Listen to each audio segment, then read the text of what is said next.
Hello, everybody. Welcome to the show. We are going to talk about in this little condensed lecture for race and ethnicity, Soc 317, spring 2018. We're going to talk about racing everyone.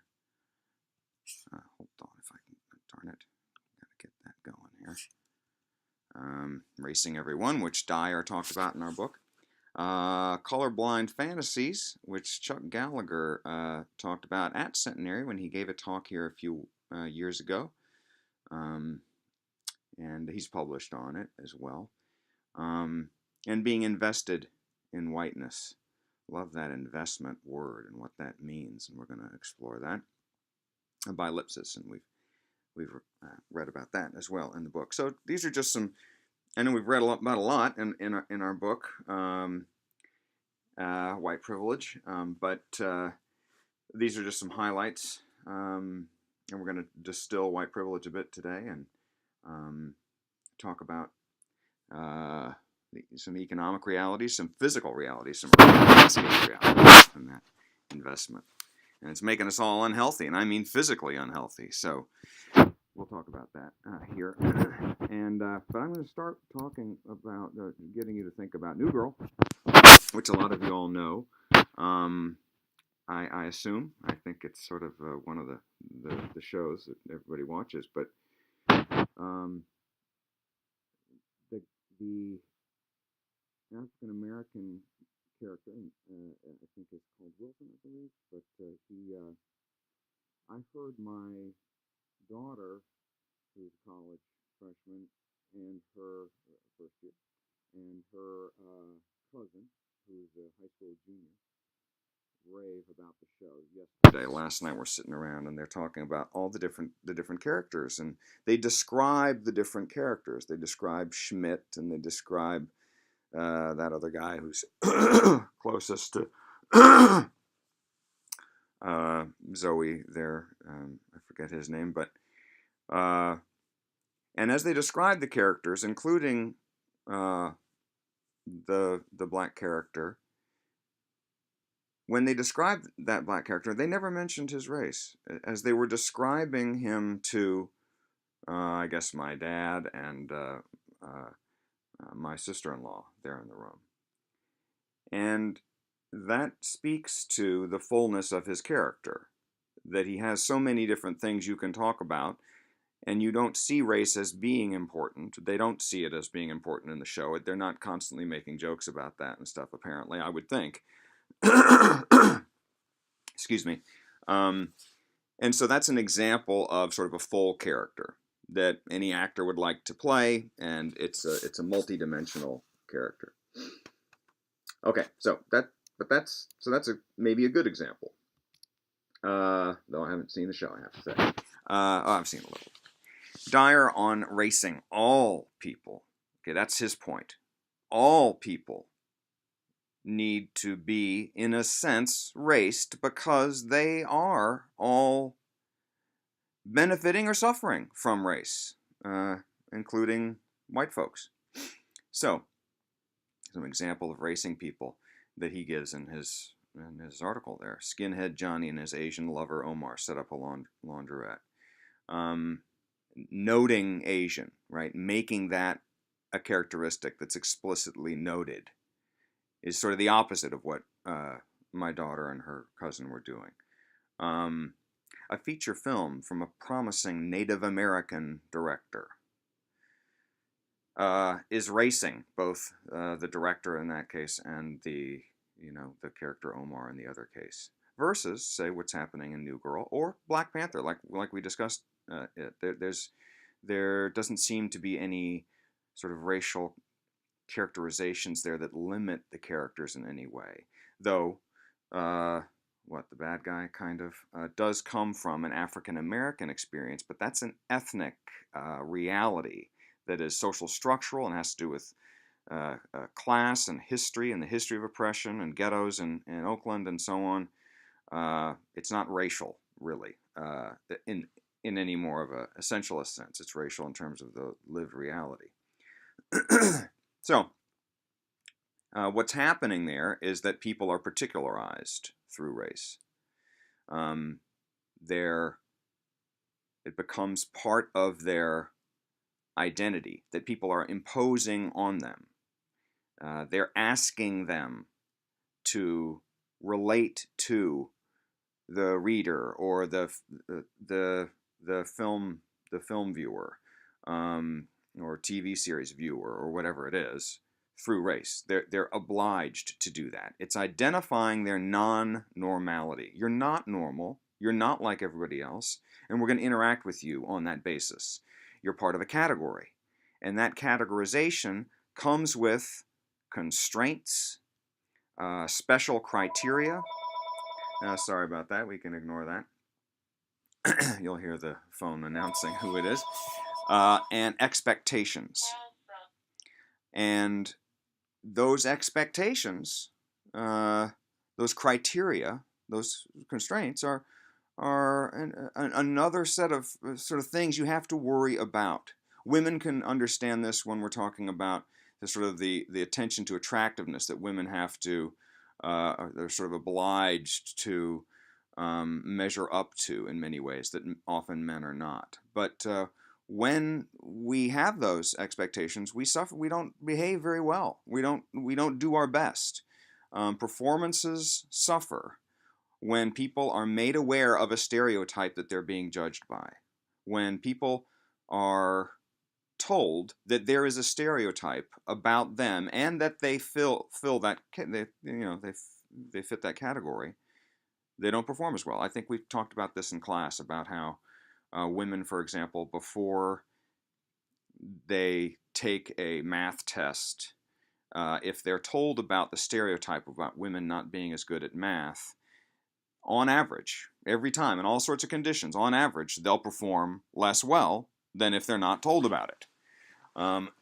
So it's limiting. It's a impediment to be categorized. And when I come up to you and I say, oh, so and so, you're from such and such. Oh yeah, that's, well, what do you do there? Well, how is it? And I'm always referring to you that way. You say, well, he only thinks of me in that sense, and not as a full person. But anyway, especially the negative stereotypes are really what's limiting. So moving to whites, okay, and the need for whites to understand, the Dyer's desire that whites understand how their own self-perceptions are skewed in sort of a non-raced way. They see particulars as irrelevant for them. So they're not seen as, they don't see their race as being relevant. They don't see their ethnicity as being relevant. They have control over their own identity. They see it that way. They don't see themselves being limited by race. And this is because, of course, most of the people interacting with them share their category. And so they're not put in those positions. It's just what happens when you're part of the dominant group. It's a luxury. It's nice to be part of the dominant group. And we should come back to that at some point, right? And say everybody would experience the luxury of being part of the dominant group. So shouldn't everybody have that opportunity to be part of the dominant group? As you kick the faculty out of the dorm or a frat party or just a party or just any gathering, I would hope understand, well, they need their space, or something like that. So it's related to that kind of thing. Pride in national origins, whites take pride in them, and it's often sort of a thing that they have control over. I could dive into my German American, ancestry and, culture. I could learn certain things and how to make potato this or, that kind of beer or something like that. And I could embrace it, and I would be free to do so because nobody would be looking at me expecting me to have it or not have it. It's just my own sort of identity. It's like having a hobby of building model airplanes or something. It's like my decisions. I do it on my own. I'm not being interacted with on the basis of my race, okay? So I can play around with those national origins, and again, I have control over my own identity. Versus the reality of white privilege, okay? That is the reality that whites need to acknowledge. We need to think about the likelihood that we've received positive preferential treatment in so many of our interactions. Indeed, it can enter into every interaction, right? Imagine being somebody else. In every single interaction you've had, it's likely to have gone differently if you looked different, if you were different, if you occupied a different social structural position, right? Which is determined by race, gender, class, ability, sexuality, all sorts of things. All right, so Dyer's desire, yes. And I'm saying that in particular because this is what he wants. Excuse me. Whites need to see their particularity, he says. Whites need to see their particularity. As opposed to, excuse me, let me go back for a second, them thinking that it's irrelevant, right? They need to be made woke. That's right. They need to be made woke. They need to be woken up, awakened, okay, enlightened to the idea that no, that it is a particular advantage. It is a particular position that gives them particular advantages. And whiteness needs to be made strange in the sense that it is not what's natural, not what everybody has, and is problematic. It's its own special status. That's that's what it means. Now, need to. Whites need to. Whiteness needs to be. He doesn't mean need to, right? This is a phrase that people use. I was correcting my daughter about this yesterday. She was reading her paper to me, and she said, at a certain point in American history, or at the point of the SAT and when they developed the standardized tests, American society needed a way of establishing a legitimate elite that was not illegitimate in terms of inherited wealth, but legitimate in terms of earned privileges. And I said, well, you don't really need to, right? You mean it was seen as valuable, or that American society sort of found a desire for it, or it was desired, it was perceived as desirable, perceived as being necessary. And I'm just quibbling with our use of that term, but it happens a lot. So be careful about that when you're writing, Dyer is saying they should learn how race distinguishes them. I think learn, I put in bigger type there. It was also emboldened before. I was really trying to emphasize that. I took out the emboldened, but I forgot to minimize it again, but or make it the same. I don't mean to make it too big there. They should learn how race distinguishes them, how it matters, okay, how your race matters as a white person, if you're white. Okay, here's my silly mnemonic to help you guys remember this, okay? These are different dimensions of whiteness and really white privilege, though privilege itself is one of them. In their pickle barrel. That's right, their pickle barrel. It's pickling us, all of us that have that characteristic, and, well, in a certain way. And one thing begins with P, another thing begins with C, another A, and then L. Okay, here we go. Privilege, okay. That is just simply the status of being the majority. We could also say in power. You could go there, but for now we can, because we're going to pick apart the other things a little bit. So the being the majority, and where it's the default, it is assumed that you are white, so they can refer to things in terms of white culture and different things that are associated with being white. It's like you'll read stuff on that later, if we haven't already, come to think of it, on the knapsack, the backpack.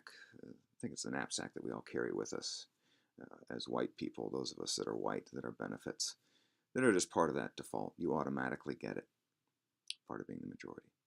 Comfort. You feel comfortable because you're white and around white people and in white society. You feel your individuality. You're treated as an individual. nobody comes up to you and asks you, how do white people feel about that?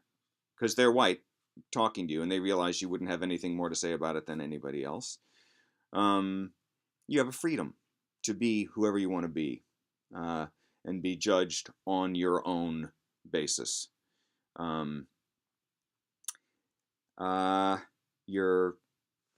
can be pretty confident that you'd be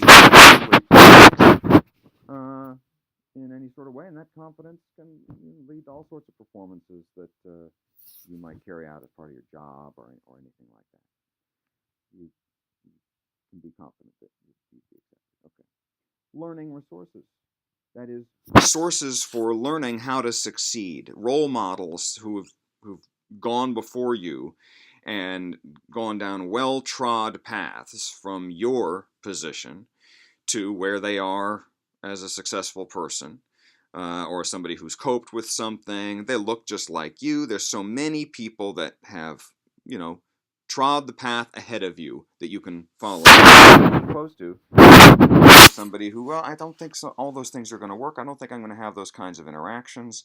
I don't think I'm going to be accepted the same way. I'm not going to have that kind of confidence, maybe because I'll be more of a token, or I'll be viewed as differently. My interactions will be different than yours were.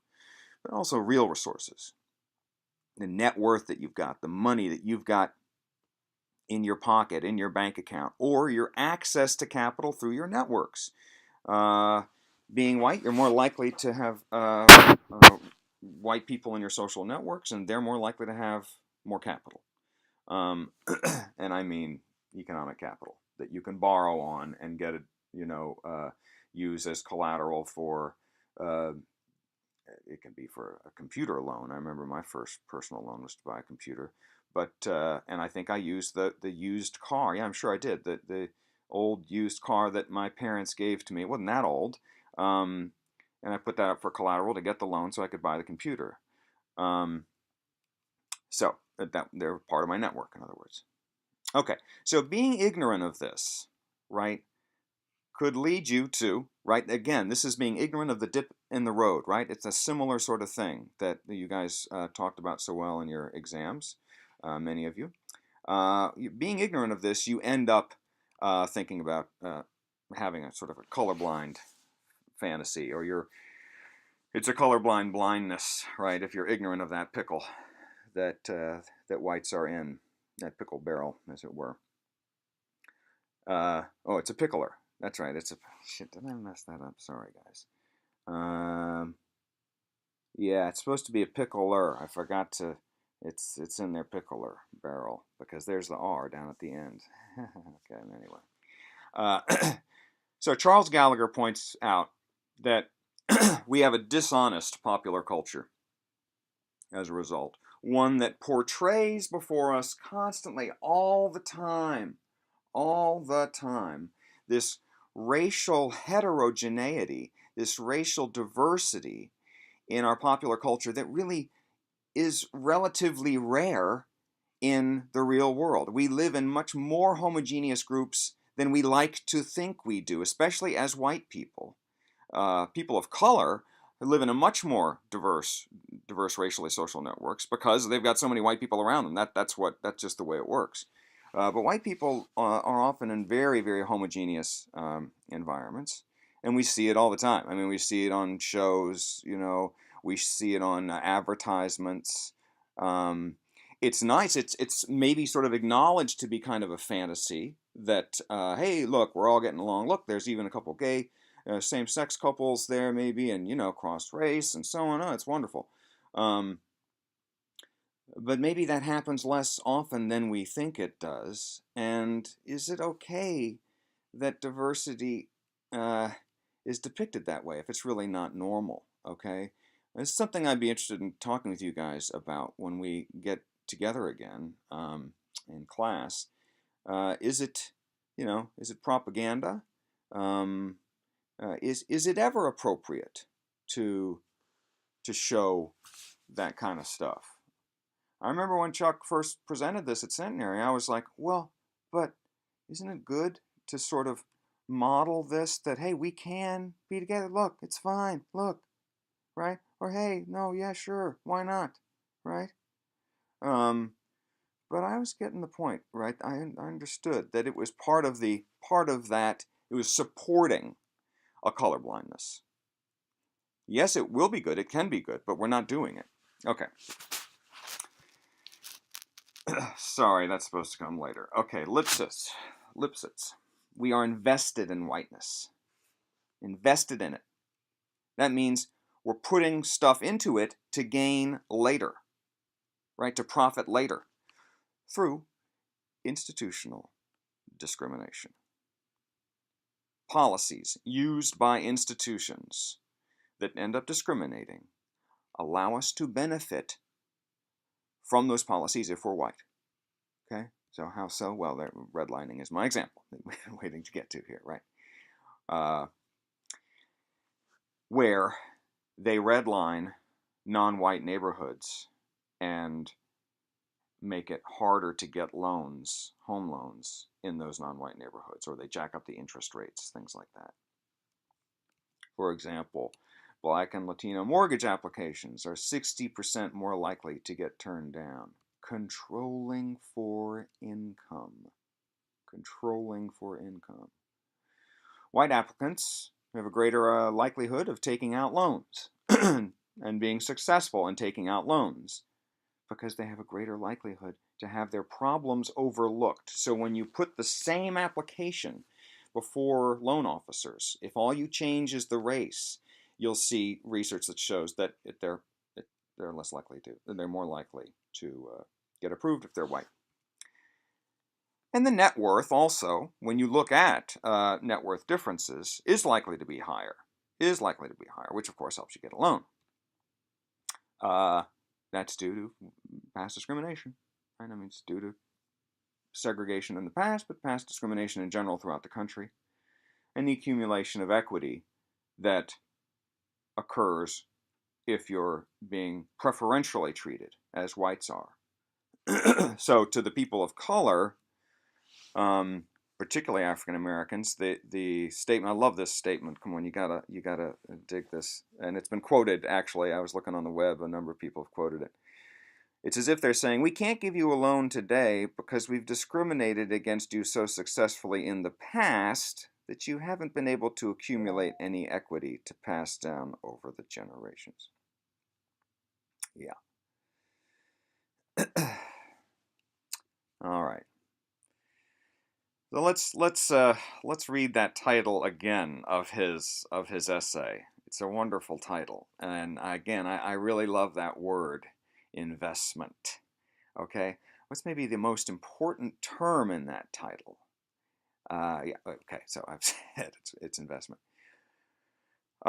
Think about it. You know, when does creating and maintaining whiteness, like you would a building or a business, you keep up that house, you keep up that building, you got to keep up the business, right? You spend on it, you spend money on it to make it earn more in the future. Help white people make money. Well, it's when whites seek housing that they get advantages from. In that system, they get advantages from it. And as I've noted before, right, as we've talked about before, and we've seen in the readings before, this is it's the biggest way you make net worth in our society. The most common way you create net worth. For those of you that are putting money in your retirement accounts already, good for you, man. If you can put in a little bit every month, every week, some people do it every day, you'll be retiring when you're my age. But I like this job, so it's not that bad, but I'm just saying, you should say it. Anyway, real estate agents. Sure, we've read about that already, about how they're biased in terms of the neighborhoods that they show. Developers, they're biased in terms of where they develop because of the racism that they have within them and the racism that they're serving in terms of where they think houses will sell. I'll get to that in a little bit. Lenders, right, the mortgage people and so on, those applications that we're talking about. And even, as he pointed out, the Federal Housing Authority, which itself had racially biased policies. all right, how have cities changed since the 40s when we think about this? Because as you buy houses and develop houses and build neighborhoods, right, there's growth, right? So where has the growth been, and what kinds of things have emerged? Well, you can think of Shreve Island or Uri Drive, right? Shreve Island over where Walmart is. And Uri Drive, this big sort of parkway area that was developed, and the highways that came in the 50s, right? So you see I-20 there, I-49 there, 220, and I would draw for you right up here how I-49 is supposed to go through that area. Sorry, I didn't. Well, that's fine. And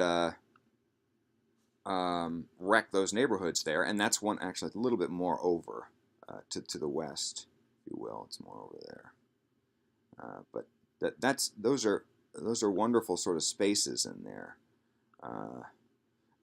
Anyway, I'm just messing around with that. Excuse me. But think about I-49, where it is, and where we are in Centenary and so on. Think about the lower income neighborhoods in Shreveport, okay? And where the upper income neighborhoods are, right? Way down there on Ellerby Road and so on, and this area here. Okay, well, we'll keep going here.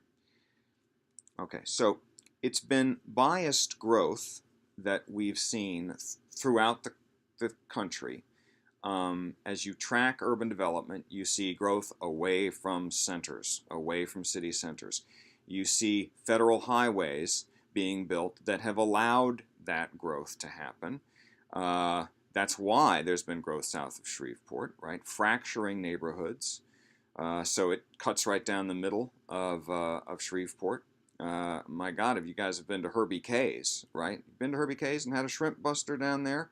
Right, one of our unique culinary achievements of our city.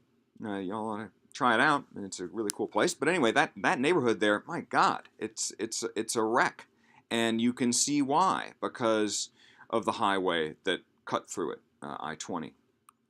It tears down suitable housing for people, takes away density from a city, and building low-income housing is often neglected. Or imposed, and that's done sort of in an artificial way, not organically. And it really ends up being a net loss for many cities to build highways. But it also facilitates white flight, and the fantasies of white people that they're safer when they're not around people of color, because they code people of color as sort of networked with or near, more vulnerable populations, more crime, and it's a legitimate pattern that's been documented repeatedly in urban sociology that white flight has happened. And in Shreveport, yeah, sure, yeah. I mean, we can. Here's one picture. Look at the green areas, the greener areas.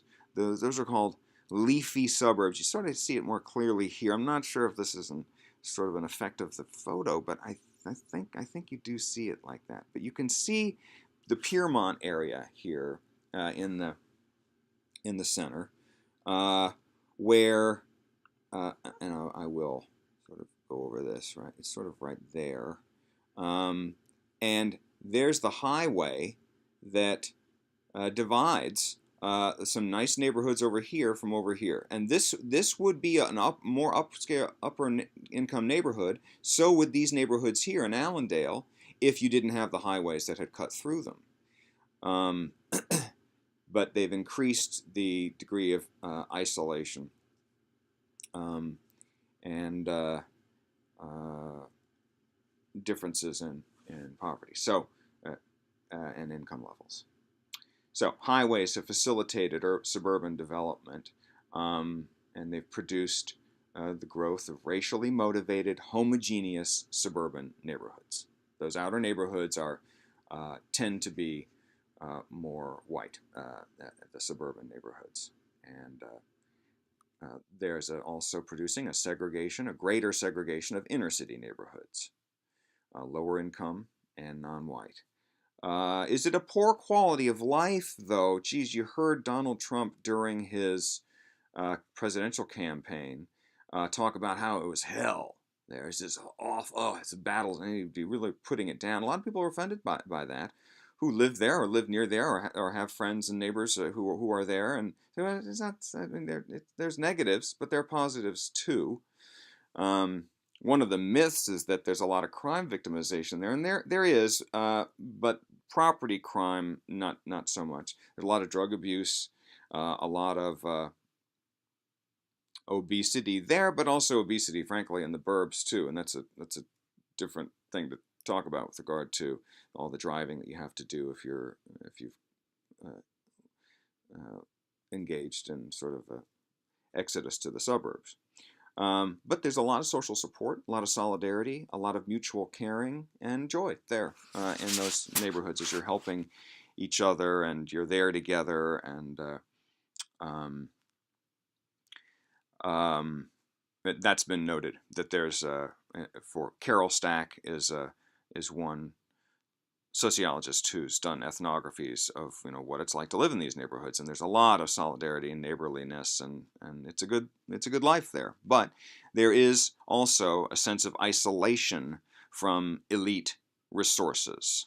Okay, there's a lack of dominant culture awareness, right? That you don't have the cultural awareness, for example, of how to apply to college, how to get to where you're looking at this kind of thing on a computer and going to a place like Centenary. You don't have the same social network connections, likely, that other people have through your neighborhood, and often less wealth because your property is worth less. And that leads to environmental racism. What's that? Well, is the environment being racist against you? Sort of, yeah. Well, it's organizations discriminating on the basis of race in how they treat the environment. Organizations discriminating on the basis of race in how they treat the environment. So, like taking a crap on the environment on the basis of race. Why would they do that? Why would they care? Wouldn't they just take a crap everywhere? No, they wouldn't, because people complain. But some people have more power to complain. Others have less power. So there's a lack of power to resist that pollution, for example. NIMBY, not in my backyard. No, you're not going to put that incinerator in my backyard. No, you're not going to put a dump over there, right near my backyard, right in my neighborhood. No, we don't want a dump. We're going to go right down to the city council and complain about that. No, well, they're going to listen to me. No, I know so-and-so. Yeah, oh, they'll listen to me. I'm going to make a PowerPoint, right? I know a guy down over at Centenary. He'll help me speak. I've been convinced to do that kind of thing by some neighbors. And I guess that's a logical thing, right? Neighbors come up to you and get your help. Well, if you live in a low-income, isolated neighborhood from people like me, you don't have those kind of resources to do that. Political connections, right? Just that. Shoot, Jeff Everson, the city council person from this district, used to be in this class, at Centenary. So if you're a Centenary alum, you can say, well, Jeff, hey, how's it going? That kind of thing. Economic clout. Sort of goes without saying that would help, right? Politicians would pay attention to you when they're hearing the zoning board, debate, right? You can help their campaign. Organizations might pay attention to you too. There might be something that they'd be interested in with, something that you'd help out with monetarily or financially. Cultural power, though, is a big one, right? Just the ability to appeal to people who share your culture. You're more likely to create sympathy by them. You're more likely to be able to do that. And on the other hand, on the other side, there'd be a lack of objections based on low expectations coming out of non-white neighborhoods because they don't have any of those things and they don't expect as much of a reaction when they complain, right? Is it the same as environmental classism? Are the organizations just discriminating against poor neighborhoods, right? Not non-white neighborhoods. It's not about race, is it? Could it be just about class? Nope, it's about race. They find when controlling for class that race makes a difference, and it's probably because of the network and political connections that are making that difference, and the reduced likelihood that the people in non-white neighborhoods are going to have connections in government or in the organization, or being able to create cultural, through cultural power, create sympathy. So it's similar, but without race, it's not as pronounced. It's not as pronounced. And some of the data on this, right next door in Houston, 75% of the incinerators, 100% of the dumps are located near or adjacent to non-white neighborhoods. Polluters near white areas are penalized 500% more. Damn it, that is, that is white folks getting up in the business of the regulators saying, I'm going to raise a ruckus if you don't, you really got to da, da, da, da. And they're breathing down their necks more. And there's even a shorter wait for Superfund remedies of going in and cleaning up contaminated sites. Okay, ladies and gentlemen, thank you for watching. We're done. If you have any questions, of course, let me know in class. I'd love to hear them. It would show that you read this, that you watched this presentation. I should end with a joke or something. Thank you. No, but you just want to be out of here. Okay, so we're out of here. 37 minutes. That's not so bad. I appreciate you. I'll see you in class. Okay, bye.